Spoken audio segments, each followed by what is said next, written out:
actually have never come across a scammer before. Uh, it's not that many of them, I promise. I'm not a scammer. Why you asking me that? I'm not a scammer. Not anymore. Okay. My name is Alex. I'm a senior here at Tufts University. I major in exercise My science. name is Lydia Wardu. I am 18 years old and my major is political science. My father is from Ikwere and my mom is from Edo, specifically Ishan. So I would say I'm part Ikwere and part Ishan. Nigerian. The ethnic group in Nigeria is Igbo. So there's a bunch of different cultural stuff that comes with that. One of the big things is the language, and then the predominant religion, and as an Igbo person would be Christianity. I grew up in what you'd consider a village, more like a modern type of village. But when I was there, I'd never seen any wild animals when I was there. The only wild animals I seen were wild dogs. Like I never seen anything like that. It's just a misconception. It's like when people think of Brazil and they think of the Amazon and think that's all of Brazil. Like there's cities there that we didn't live too far from the city. It's just that my family was in the countryside, village side. There's plenty of cities, there's cars, there's motorcycles, the same thing. Definitely not as advanced, I'll say, especially when I was living there. It was 2003, 4, 5. There were a bunch of dirt roads and stuff like that. It was strict there, it's dangerous. Like I said before, the police would come, they would stop our bus on the way home and ask us to take off all our stuff, give it to them. We're getting robbed at gunpoint. Walking home, we're seeing people dead. I didn't have the best memories. Like I said, there's the government provides amenities here that usually you don't. The government doesn't provide in Nigeria. And then the school too, the school system. A lot of things that I had learned in seventh grade in Nigeria, I came here and I was learning it in 12th grade. So so the school system is a little wonky. White people had blonde hair. I never did see any human with blonde hair before I came here, or a white person, honestly, before I came here. So it was I expected there to be a bunch of white people. I knew that's what America was. I knew that people had lived in big houses. I didn't know that there were any bad neighborhoods here or slums here. I thought everybody lived in big houses. One thing we did always watch was WWE. So I assumed all white people were really crazy, and that was my impression of them, was this guy's the same WWE, because that was the one thing that I saw in Nigeria too. You know the schools in shows like Victorious and iCarly. Yeah, that's what I thought high school was gonna be like until harsh reality hit me in the face. Nobody has time for that. Nobody has time to break out into songs and all that. I feel like the way everything was portrayed in movies and TV shows, it was always at extremes, and they didn't really portray the life of an actual high schooler and how little time they have to do a whole lot of bullied for being African, which I don't understand why. But yeah, when I was in high school, I got bullied by both white people and black people. So while it has been pleasant, it has also been unpleasant. For one, African booty scratcher, I don't know why that's always a go-to, but it was that one. And then sometimes they would say stuff that doesn't hold any ground. Stuff like, oh, you stink, you're too dark for this, or just little microaggressions here and there. Not the worst of it in middle school, but there was just they're just called this a stinky African. Other black people call you a monkey. I never understood that.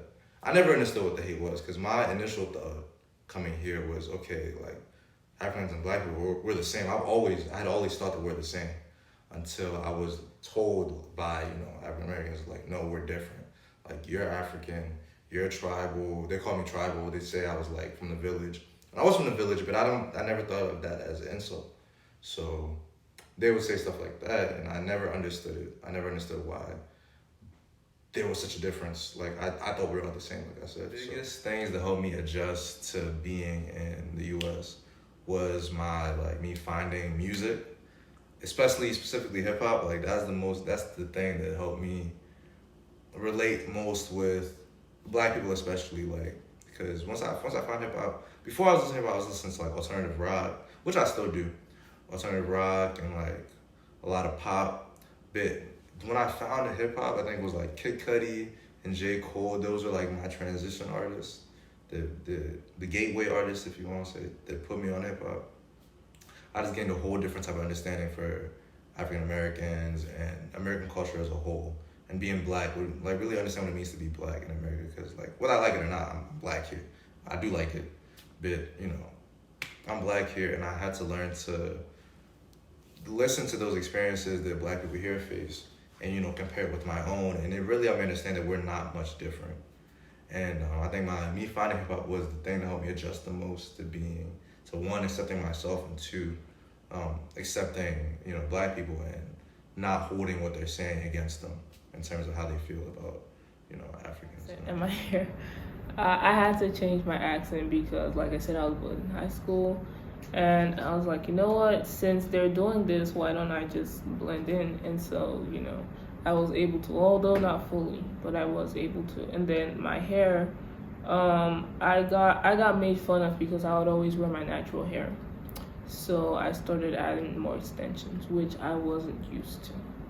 There's they have the ADC club here and everything. But what I learned immediately when I came to Tulsa was that the ADC is mostly for West Africans, for one.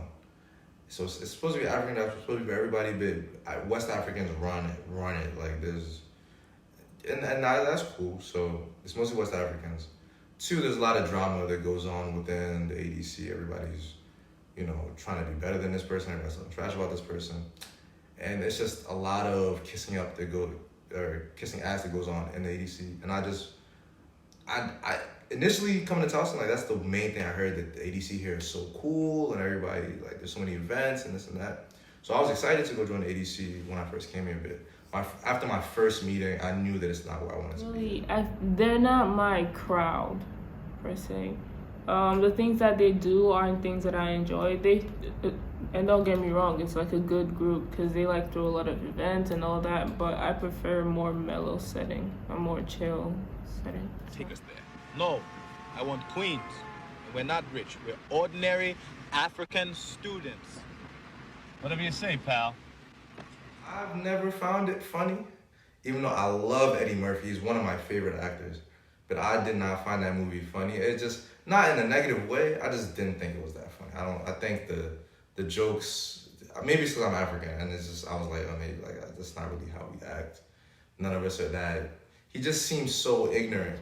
It was really funny, and I'm not gonna lie, I like the way that they portrayed the kingdom.